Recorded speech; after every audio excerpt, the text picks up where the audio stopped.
I am indeed humbled and honored to be awarded a doctorate degree from such an outstanding university. I have a strong faith in God, and I don't know how people live without it.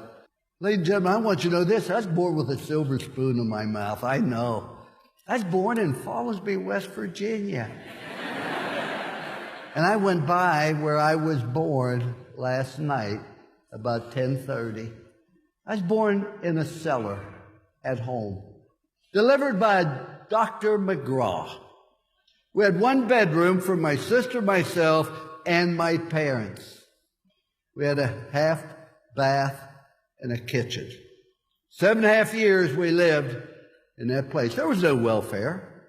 There was no food stamps. There was no safety net. But I always had plenty to eat.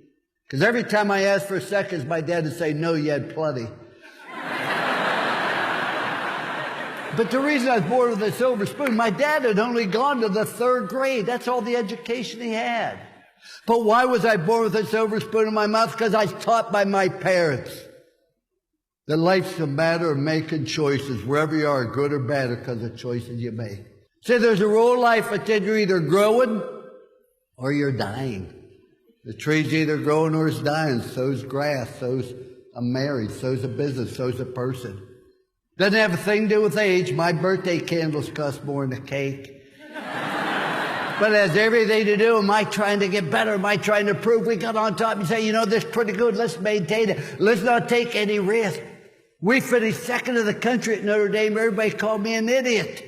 Guy finishes last in medical school. They call him doctor. That doesn't seem fair.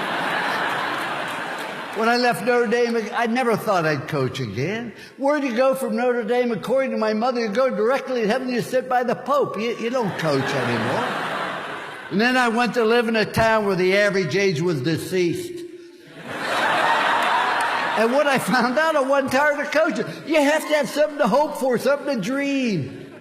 And even though you've done great things so far, what's going to happen now? I want to give you a simple plan. This is not something I talk about, it's something I believe, and it works. And I wish that I'd learned it when I was 21. There's only 3 rules you have to follow. Law number 1, do what's right.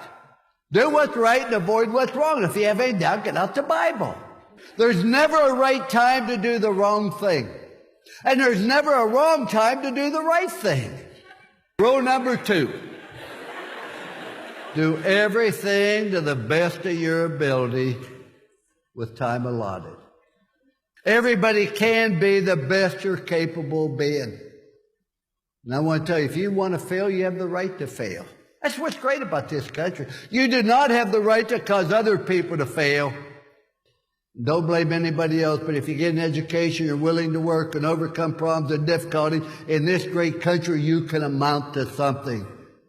But just genuinely caring about people, because everybody you're going to meet the rest of your life needs a smile, needs a kind word, needs an encouragement.